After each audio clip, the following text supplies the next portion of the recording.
Alright, so here we have the Nexus 4 LG e960 screen replacement. This is a T-Mobile phone. You can see that the screen is cracked right there. First step is we're going to take out the SIM card. Just take a little paper clip, pop it in the little circle hole, and out pops the SIM card. The screen itself is unresponsive, so I can't turn the phone off, but it's not a huge problem.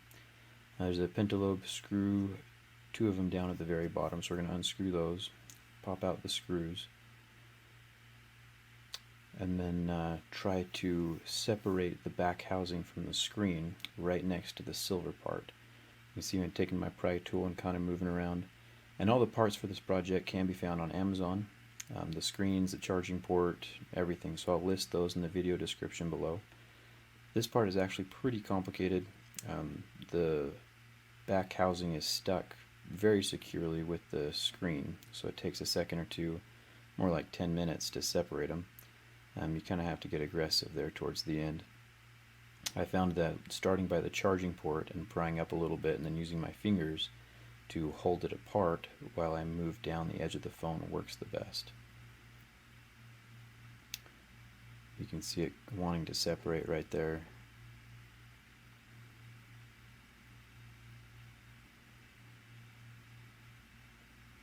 And it clicks off. Luckily there's no wires or anything that connect the back housing directly to the front, so you'll be just fine pulling it apart. There's 11 different screws around the back. Make sure you keep them organized. Most of them are the same size except for the bottom two and the two on the battery, which I'm going to show you right now.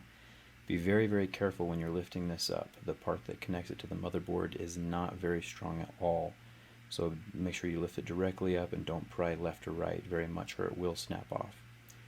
Remove this wire cable by just lifting up very gently with your pry tool, and then remove the blue tape off the battery and you'll be able to lift this wire up and out of your way. There are no screws holding down the motherboard, which is nice, just these little ribbon cable connectors. They pop up and off the motherboard like Legos. They're pretty durable little guys, so you can just wiggle them straight up and out. And this is for the screen. One of them is for the LCD and then the other one's for the digitizer.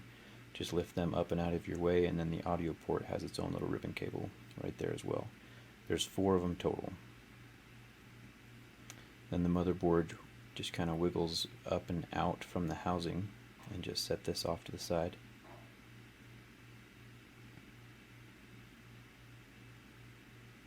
Now we're going to take out the battery. The battery is very securely glued to the housing, and so you just kind of have to take your pry tool and just wiggle it under. The flatter the pry tool, the better. I like this little red stick, so I use it quite a lot. You can be a little bit aggressive with it. There's nothing that you can really damage underneath there.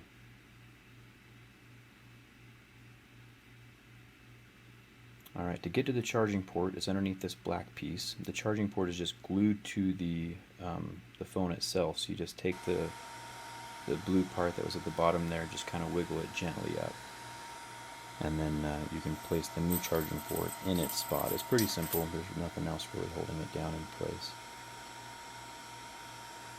And now we are heating up the front of the screen so we can separate the phone from the screen itself.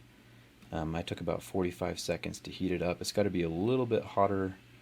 Like if you touch it, it's going to be too hot to leave your finger there. That's about the temperature that you want it at. I used a little razor to separate the screen from the housing. You can use whatever tool you want to. Just having a really thin tool helped me separate it.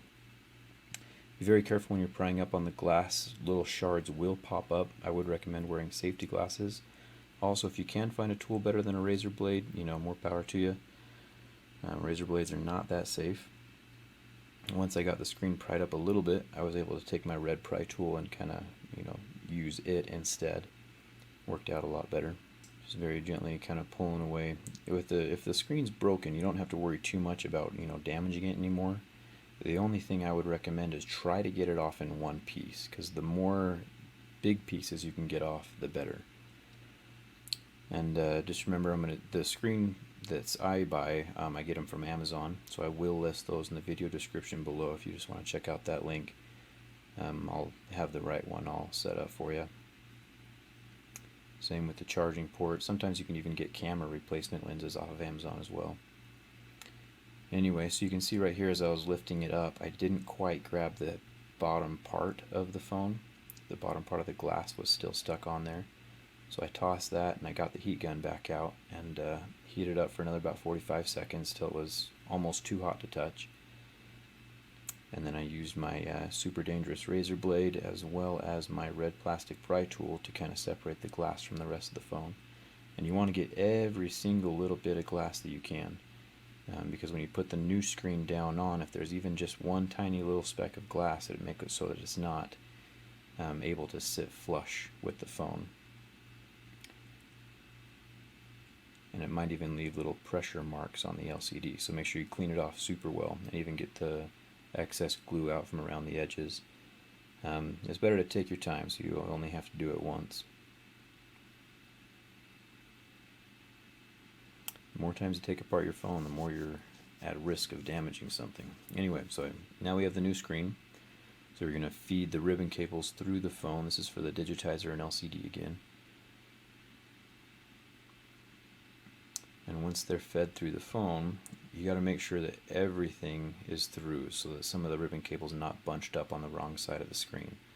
You can see me pulling off a little plastic protector right there and making sure that all of the cables are fed through. Once I'm sure that the phone screen will fit flush with the phone and the ribbon cables are pulled through, I will grab my super glue. You can also use double-sided sticky tape if you want. I just find that super glue works just as well, and it keeps the phone sitting, the lens sitting a little more flush with the phone. The sticky tape kind of leaves a little bit of space. So you can see me putting glue everywhere except for where the cameras are, and make sure that none of it will bleed over onto the cameras, because once you've got it on a camera, there's no coming off of that. I set one end flush with the phone, and I leave the charging port end up just a little bit so I can still put some glue around the edges, as well as get some glue down around the base. Luckily around the base there's a lot of room for the super glue, so I just kind of piled it up down there in the bottom, and then I held it shut for probably about a minute or two to kind of let the glue just dry a little bit and hold it still.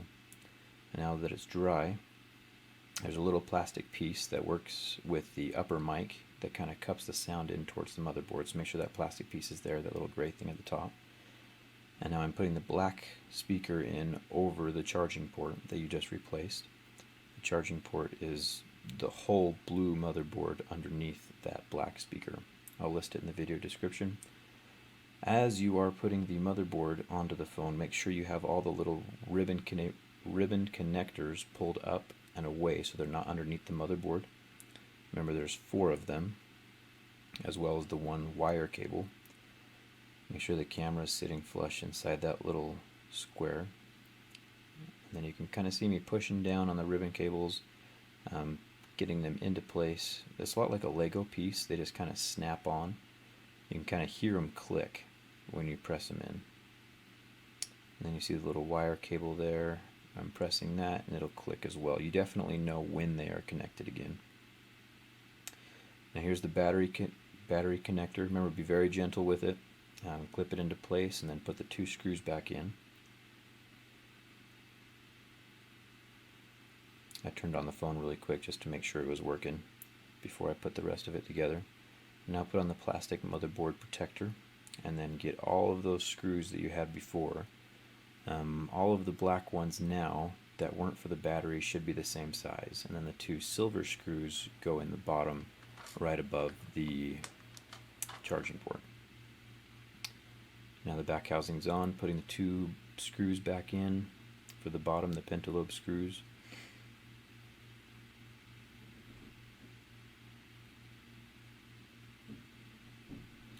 And everything works. Anyway, thanks for watching. If you could subscribe, that does mean a lot to me.